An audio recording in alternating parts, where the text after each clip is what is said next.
الرحيم وقضى ربك ألا تعبدوا إلا إياه وبالوالدين إحسانا صدق الله العظيم وبلغنا رسوله النبي الكريم الأمين.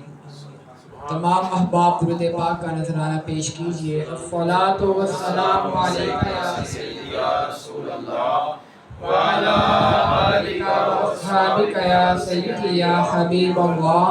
الصلاۃ والسلام علیک یا سیدی یا نبی اللہ وعلی آلک واصحابک یا سیدی یا نور اللہ.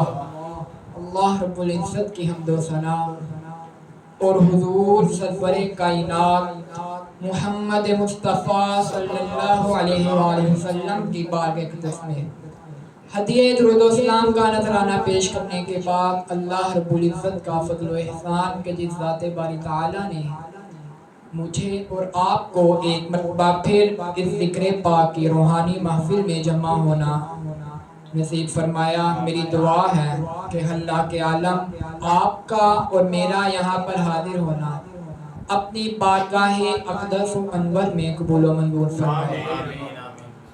عزیزان محترم، نبی کریم صلی اللہ علیہ وآلہ وسلم نے ہمیں خالق و مخلوق کے حقوق سے آشنا کیا اور ان بری راہوں کا بتایا کہ جن راہوں پر چلنے سے اللہ رب العزت ناراض ہوتا ہے. انہی برے راستوں میں سے، انہی بری راہوں میں سے ایک راہ یہ ہے کہ والدین کی نافرمانی کرنا، ان کا حکم نہ ماننا، ان کی عزت نہ کرنا. قرآن مجید فرقان حمید میں اللہ رب العزت نے تقریباً 15 مقامات پر والدین کے حقوق کو اپنے حقوق کے ساتھ بیان فرمایا ہے. اللہ رب العزت قرآن مجید فرقان حمید میں ارشاد فرماتا ہے وَقَضَىٰ رَبُّكَ أَلَّا تَعْبُدُوا إِلَّا إِيَّاهُ، اور آپ کا رب آپ کو حکم دیتا ہے کہ اس کے سوا کسی کی عبادت نہ کرو. وَبِالْوَالِدَيْنِ إِحْسَانًا، اور والدین کے ساتھ حسن سلوک کرو. کیا شان ہے والدین، کیا مقام ہے، کیا مرتبہ ہے. اللہ رب العزت نے پہلے اپنے حقوق کو بیان فرمایا، ساتھ ہی والدین کے حقوق کو بیان فرما دیا. میں صرف ابھی 3 باتیں بیان کروں گا، 2 عظمت کے حوالے سے اور ایک پیغام. ایک شخص نبی کریم صلی اللہ علیہ وآلہ وسلم کی بارگاہ اقدس و انور میں حاضر ہوا. اس نے نبی کریم صلی اللہ علیہ وآلہ وسلم سے عرض کی کہ یا رسول اللہ صلی اللہ علیہ وآلہ وسلم، ایک بیٹے پر اس کے والدین کے کیا حق ہیں؟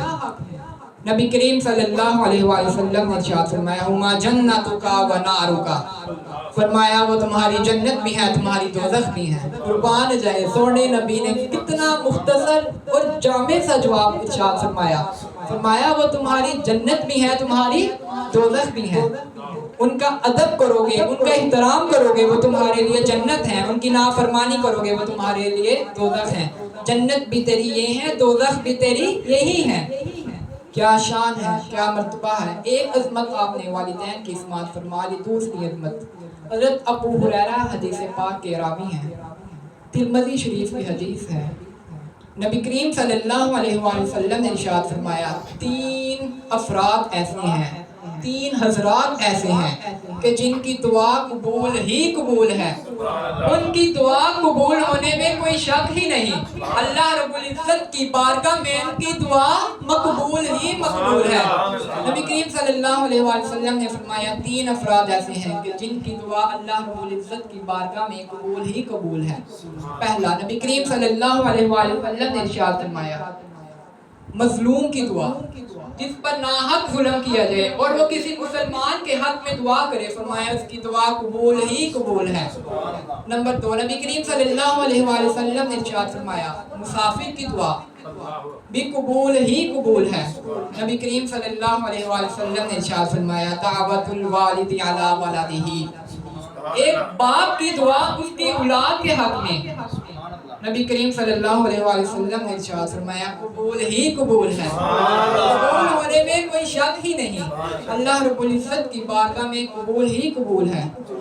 کتنے خوش نصیب ہیں ہم. ان کی دعا لینی چاہیے اور والدین کی بد دعا سے بچنا چاہیے. اگر والدین نے بد دعا دے دی نا تو پھر دنیا بھی خراب اور آخرت بھی خراب۔ اللہ رب العزت ہمیں والدین کی بد دعا سے بچنے کی توفیق عطا فرمائے۔ دو عظمتیں آپ نے والدین کی سماعت فرما لی، اب پیغام کیا ہے؟ حضرت عبداللہ بن عباس رضی اللہ تعالی عنہ حدیث پاک کے راوی ہیں۔ امام بخاری علیہ الرحمہ نے اس حدیث پاک کو بخاری شریف میں لکھا ہے۔ نبی کریم صلی اللہ علیہ وآلہ وسلم نے ارشاد فرمایا، کبیرہ گناہوں میں سے ایک گناہ یہ بھی ہے کہ اپنے والدین کو گالی دینا، اور دیتے ہیں دور حاضر میں، اگر دیکھیں آپ نے آس پاس تو ہوتا ہے۔ نبی کریم صلی اللہ علیہ وآلہ وسلم نے ارشاد فرمایا، کبیرہ گناہوں میں سے ایک گناہ یہ ہے کہ اپنے والدین کو گالی دینا۔ نبی کریم صلی اللہ علیہ وآلہ وسلم نے ارشاد فرمایا کہ کبیرہ گناہوں میں سے ایک گناہ والدین کو گالی دینا۔ صحابہ کرام نے عرض کیا، یا رسول اللہ صلی اللہ علیہ وآلہ وسلم، بھلا کوئی اپنے والدین کو گالی کس طرح دے سکتا ہے؟ والدین کو تو کوئی گالی دے ہی نہیں سکتا۔ نبی کریم صلی اللہ علیہ وآلہ وسلم نے ارشاد فرمایا، جب وہ کسی کو گالی دے اور وہ جواب میں اس کے والدین کو گالی دے تو گویا اس نے خود ہی اپنے والدین کو گالی دی۔ اور اگر ہم دیکھیں اپنے آپ کو، میں بھی اور آپ بھی، کوئی ہمیں ایک گالی دے چار دیں گے آگے سے، اگر ہم ایک دیں تو سامنے والا بھی چار دے گا۔ نبی کریم صلی اللہ علیہ وآلہ وسلم نے ارشاد فرمایا، سباب المسلم فسق، فرمایا مسلمان کو گالی دینا فسق ہے، گناہ ہے، اور ویسے بھی گالی دینا ناجائز و حرام ہے۔ اللہ رب العزت آپ کو اور مجھے والدین کا ادب و احترام کرنے کی توفیق عطا فرمائے، اور جن کے والدین اس دنیا فانی سے رخصت ہو گئے ان کو جنت الفردوس میں اعلیٰ مقام عطا فرمائے۔ اللہ رب العزت آپ کو اور مجھے نبی کریم صلی اللہ علیہ وآلہ وسلم کی سچی محبت عطا فرمائے۔ وآخر دعوانا ان الحمد للہ رب العالمین۔